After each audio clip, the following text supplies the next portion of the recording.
तो प्रधानमंत्री मोदी इन दिनों 5 देशों की यात्रा पर हैं और इसी क्रम में उन्होंने त्रिनिदाद एंड टोबैगो की ऐतिहासिक धरती पर भी कदम रखा। गुरुवार को प्रधानमंत्री मोदी पोर्ट ऑफ स्पेन पहुंचे, जो कि राजधानी है, जहां त्रिनिदाद की प्रधानमंत्री कमला प्रसाद बिसेसा ने उनका भव्य स्वागत किया। भारतीय अंदाज में झाल, ताशे और ढोल मंजीरों के साथ प्रधानमंत्री मोदी का स्वागत किया गया। भारत और त्रिनिदाद के गहरे सांस्कृतिक संबंधों की झलक दुनिया को दिखाई।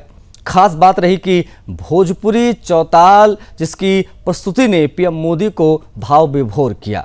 उन्होंने अपने एक्स अकाउंट पर लिखा, एगो अनमोल सांस्कृतिक जुड़ाव। बिहारी भाषा में वो लिखते नजर आए। बहुत खुशी भइल कि पोर्ट ऑफ स्पेन में हम भोजपुरी चौताल प्रस्तुत देखनी। ये केवल एक सांस्कृतिक प्रस्तुति नहीं, बल्कि यह दिखाता है कि किस तरह से 19वीं सदी में गिरमिटिया मजदूरों के रूप में गए भारतीयों ने अपनी भाषाओं, परंपराओं और मूल्यों को जिंदा रखा है। प्रधानमंत्री ने प्रवासी भारतीय समुदाय के साथ भी बातचीत की। उन्होंने स्वीकार किया है कि इस समुदाय ने केवल आर्थिक और सामाजिक क्षेत्रों में नहीं, बल्कि संस्कृति के संरक्षण में भी बड़ी भूमिका निभाई है।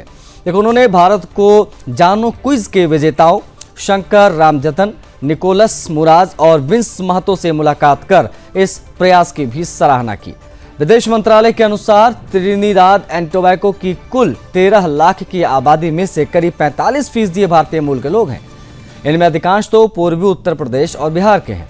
खासकर छपरा, बलिया, आरा, गोपालगंज, आजमगढ़, बनारस जैसे भोजपुरी भाषी जिले जो हैं, वहाँ के लोग यहाँ पर ज़्यादा मिलेंगे। ये सांस्कृतिक धरोहर आज भी वहाँ जीवित करके रखे हुए हैं, चाहे वो भाषा हो, गीत हो या पारंपरिक रीति रिवाज।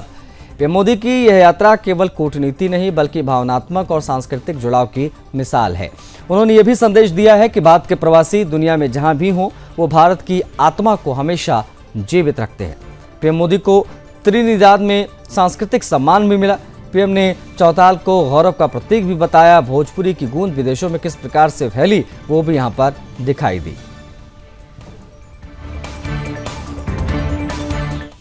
बांग्लादेश, जो कभी दक्षिण एशिया के स्थिर और प्रगतिशील मुस्लिम देश में गिना जाता था, अब एक बेहद संवेदनशील मोड़ पर खड़ा है। देश में हाल ही में हुए राजनीतिक उलटफेर के बाद कट्टरपंथी इस्लामिक ताकतें खुलकर सामने आई। सबसे गंभीर चेतावनी तब सामने आई जब जमात चार मोनाई नामक संगठन ने देश में तालिबान मॉडल को लागू करने का ऐलान किया। इस संगठन के प्रमुख मुफ्ती सैयद मोहम्मद फैजुल करीम ने अमेरिकी बांग्लादेश एक पत्रकार को दिए इंटरव्यू में कहा कि यदि उनकी पार्टी सत्ता में आई तो बांग्लादेश में पूरी तरह से शरिया आधारित शासन ही लागू होगा। अब चौंकाने वाली बात तो ये थी कि उन्होंने दावा किया कि हिंदू समुदाय को भी शरीयत कानून के तहत अधिकार दिए जाएंगे, जो कट्टरता और बहुसांस्कृतिक समाज की स्पष्ट टकराहट को दर्शाता है। शेख हसीना सरकार के पतन के बाद देश पहले ही अराजकता की चपेट में है। हसीना भारत में निर्वासन में चली गई थी, लेकिन अब उन्हें अंतर्राष्ट्रीय अपराध न्यायाधिकरण ICT ने अवमानना के मामले में 6 महीने की जेल की सजा सुनाई है। इस फैसले के बाद बांग्लादेश में उनके समर्थकों में और असंतोष फैल गया। हिंदू सरकार, जिसने अब देश की बागडोर संभाली है, फिलहाल इस गंभीर बयान पर चुप्पी साधे हुए है। इस खामोशी को लेकर बांग्लादेश के बुद्धिजीवी वर्ग और अल्पसंख्यक समुदाय में भारी चिंता है। वे मानते हैं कि सरकार की निष्क्रियता से कट्टरपंथ को अप्रत्यक्ष समर्थन मिल रहा है। बांग्लादेश की जनसंख्या का एक बड़ा हिस्सा धर्मनिरपेक्षता, लोकतंत्र में विश्वास रखता है, लेकिन मौजूदा माहौल में धार्मिक चरमपंथ का उभार लोकतंत्र के लिए बड़ा खतरा बन गया है। विश्लेषकों का मानना है कि यदि चारमुनाई जैसे संगठन को खुलकर प्रचार और समर्थन मिलता रहा तो देश अफगानिस्तान के रास्ते पर जा सकता है। भारत के लिए भी यह एक रणनीतिक चेतावनी है। एक पड़ोसी देश में कट्टर शासन व्यवस्था के बनने से पूर्वोत्तर भारत की सुरक्षा, शरणार्थियों की समस्या और क्षेत्रीय अस्थिरता जैसे संकट उत्पन्न हो सकते हैं। बांग्लादेश के मौजूदा हालात केवल उसकी आंतरिक राजनीति का मामला नहीं है, यह पूरे दक्षिण एशिया की स्थिरता के लिए एक गंभीर संकेत है।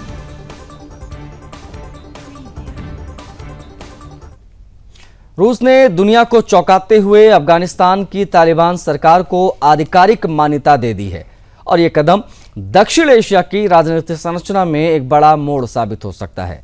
काबुल में रूस के राजदूत दिमित्री झिरनोव और अफगान विदेश मंत्री अमीर खान मुत्ताकी के बीच हुई बैठक के बाद यह घोषणा कर दी गई।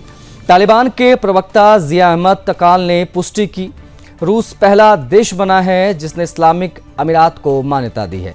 अफगानिस्तान के लिए रूस के विशेष दूत जमीर काबुलोव ने इसे सतर्क लेकिन साहसी कदम बताया, जो रूस की नई विदेश नीति और उनकी प्राथमिकताओं का हिस्सा है।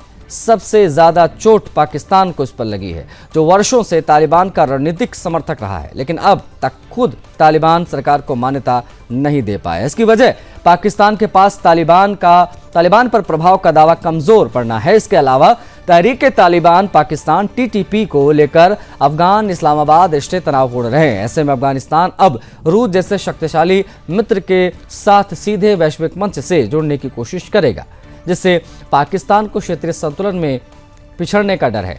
भारत, जो रूस का ऐतिहासिक मित्र रहा है, इस फैसले से राजनयिक और सामरिक रूप से लाभ भी आ सकते हैं। भारत ने अब तक तालिबान को मान्यता नहीं दी है, लेकिन 2021 के बाद से संवाद के रास्ते खुले हैं। विदेश सचिव विक्रम मिस्री की तालिबान नेताओं से मुलाकात इस दिशा में पहला संकेत है। अब रूस के समर्थन से तालिबान को अंतर्राष्ट्रीय वैधता मिली है, तो भारत बुनियादी ढांचा, मानवीय सहायता, कूटनीतिक उपस्थिति को आगे बढ़ा सकता है, जो चीन और पाकिस्तान के लिए चिंता का कारण होगा। पुतिन का ये कदम एक रणनीतिक मास्टर स्ट्रोक के तौर पर भी देखा जा रहा है, क्योंकि इससे अमेरिका के प्रभाव को करारा झटका वहां लग सकता है। अमेरिका ने अब तक तालिबान से दूरी बनाई हुई है और मान्यता का विरोध किया है। रूस की यह मान्यता उस अमेरिकी नीति को चुनौती देने जैसा है और अफगानिस्तान में नई ताकल संतुलन की शुरुआत करती है। रूस की यह मान्यता सिर्फ अफगानिस्तान के लिए नहीं, बल्कि दक्षिण एशिया की भू राजनीतिक दिशा को पलटने वाला कदम है। भारत के लिए यह एक रणनीतिक अवसर, पाकिस्तान के लिए कूटनीतिक संकट और अमेरिका के लिए प्रतिस्पर्धी चुनौती साबित हो सकता है। रूस ने तालिबान को दी मान्यता और ये बड़ी खबर निकलकर सामने आई। पाकिस्तान की तालिबान सरकार को लंबे समय तक अंतर्राष्ट्रीय स्तर पर अलग थलग रखा गया था, लेकिन अब रूस की ओर से दी गई आधिकारिक मान्यता ने वैश्विक समीकरण को तेजी से बदल दिया है। काबुल में अफगान विदेश मंत्री आमिर खान मुत्ताकी और रूस के राजदूत दिमित्री झिरनोक की मुलाकात के बाद ऐलान हुआ है।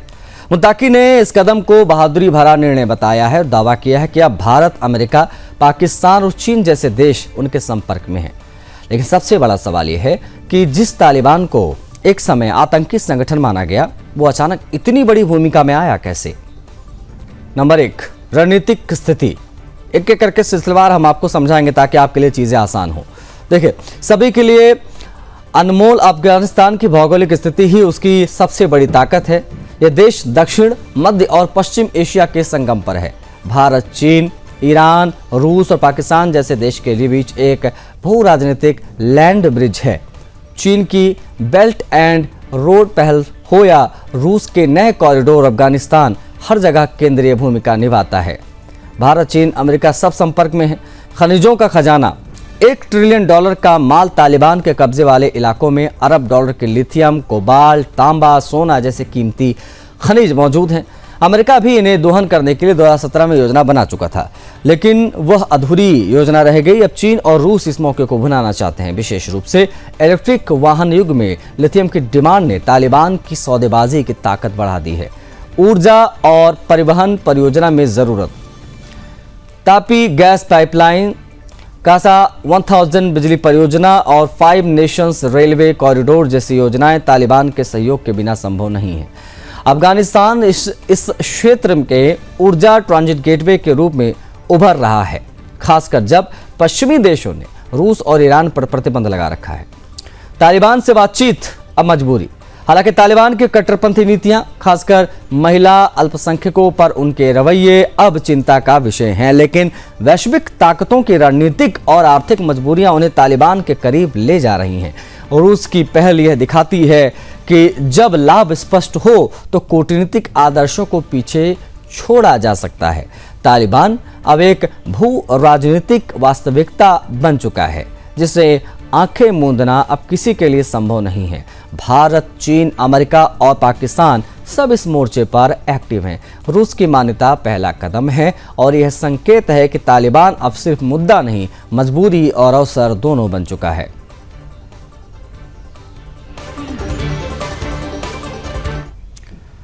मलेशिया में इस्लामिक स्टेट का सबसे बड़ा स्लीपर सेल ध्वस्त हुआ है और वो भी किसी ईसाई या यहूदी देश में नहीं बल्कि एक इस्लामिक मुल्क में।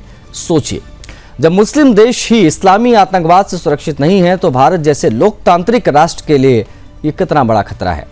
कट्टरपंथ का कोई मजहब नहीं होता, ये हम सालों से कहते आ रहे हैं, लेकिन जब मलेशिया जैसे मुस्लिम देश ने इस बात की मोहर लगा दी है, मलेशिया की पुलिस ने एक ही दिन में 36 बांग्लादेशी नागरिकों को गिरफ्तार किया है, जिन पर आरोप है कि वो आईएसआईएस के लिए काम कर रहे थे, यानी मजदूरी की आड़ में मिशन आतंक फैलाने का, भारत समेत पूरी दुनिया को अस्थिर करने का।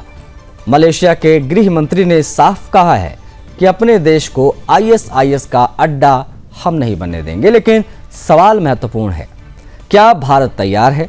क्या हम इस खतरे को पहचानने के लिए जागे हैं या फिर अभी सेकुलरिज्म के नाम पर रोहिंग्या और घुसपैठियों को सिर पर बिठाकर हम चलते रहेंगे? ये गिरफ्तार बांग्लादेशी दिखावे के लिए खदानों और बागानों में मजदूरी कर रहे थे, लेकिन असलियत में कट्टरपंथी एजेंडा चलाना इनका मुख्य काम था।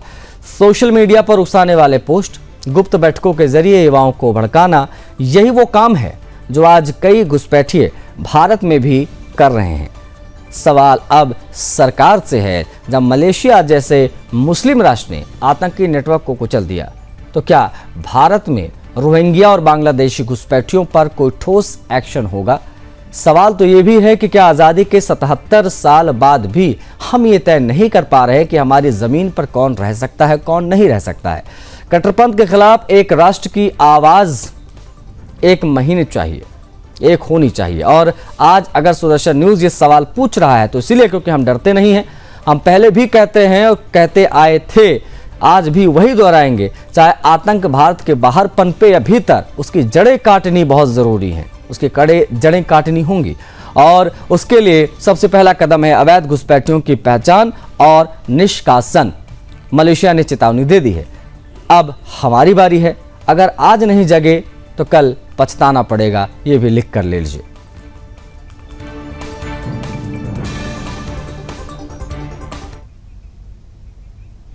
चौदह जून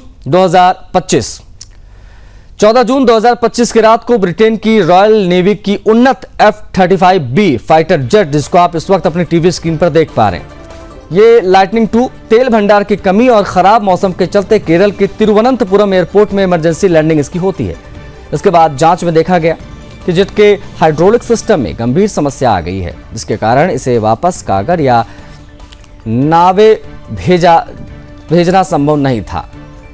मध्य जून में इस जेट को एयरपोर्ट के खुली जगह बेफोर्क में CISF की कड़ी सुरक्षा में रखा गया था। शुरुआत स्थानीय मरम्मत प्रयासों से समस्या हल नहीं हुई, इसलिए ब्रिटेन ने 40 तकनीक टीम और एक विशेष ट्रॉली भेजने का निर्णय लिया है, जो भारत पहुंचने की तैयारियों में है। ये टीम 5 जुलाई तक पहुंच जाएगी, ऐसी संभावनाएं हैं। मरम्मत भी होगी। ये विमान की MRO यानी मेंटेनेंस, रिपेयर एंड ओवरहॉल सुविधा में इसको किया जाएगा। इसके पीछे 2 मुख्य वजह हैं। F-35 की स्टील तकनीक और सॉफ्टवेयर कोड गोपनीय रखा गया है और इसे किसी भी प्राइवेट या अनअधिकृत मरम्मत से बचाना जरूरी है। अमेरिका और ब्रिटेन चाहते हैं कि संसाधन और मरम्मत कार्य उसी नेटवर्क में हो, जिससे तकनीकी डेटा लीक का खतरा टाला जा सके। अगर मरम्मत संभव ना हुआ तो दूसरा विकल्प यह है कि जेट को टुकड़ों में काटकर एयरलिफ्ट द्वारा UK भेज दिया जाए। इस पूरे घटनाक्रम में कई महत्वपूर्ण पहलू सामने आते हैं। वैश्विक सेंसर, फ्यूजन और स्टील सिस्टम की बड़ी महत्ता है। 35 जैसे स्टील जेट सिर्फ लड़ाकू क्षमता नहीं बल्कि डेटा और तकनीकी गोपनीयता का प्रतीक बन रहे हैं। इसलिए इनकी मरम्मत में सुरक्षा चूक जैसे दल के बीच रक्षा सहयोग में वृद्धि, भारतीय एयरफोर्स और हवाई अड्डा प्रशासन ने पूरी सहायता प्रदान की, जो द्विपक्षीय नीति और रक्षा साझेदारी को मजबूत बनाता है। F-35 की विश्वसनीयता पर सवाल। पायलट रिपोर्ट्स और अमेरिकी रक्षा विभाग के हालिया ऑडिट ने दिया संकेत है कि F-35 के हाइड्रोलिक और मेंटेनेंस फेलियर कई बार सामने आ चुके हैं। ऐसे मामलों की अंतर्राष्ट्रीय जांच जारी है। टूरिज्म और मीडिया में इसका उल्टा लाभ। केरल के टूरिज्म डिपार्टमेंट ने इस घटना को एक वायरल मार्केटिंग अवसर में तब्दील किया। AI जनरेटेड मीम्स के माध्यम से जेट का वहां लौटना नहीं चाहता जैसे संदेश बड़े पैमाने पर वायरल हुआ है। इस घटना ने एक तरफ रक्षा तकनीक की सीमाओं को उजागर किया है, तो वहीं दूसरी तरफ भारत और ब्रिटेन की साझेदारी को मजबूत। F-35B को लेकर गोपनीयता आधारित मरम्मत नीति इस समय वैश्विक राजनीति और सुरक्षा की नई संवेदनशीलता को दर्शाती है। मरम्मत सफल हो या एयरलिफ्ट हो, भारत की भूमिका और सहयोग यह बताएंगे कि अंतर्राष्ट्रीय रक्षा में हमारी छवि कैसी बन रही है।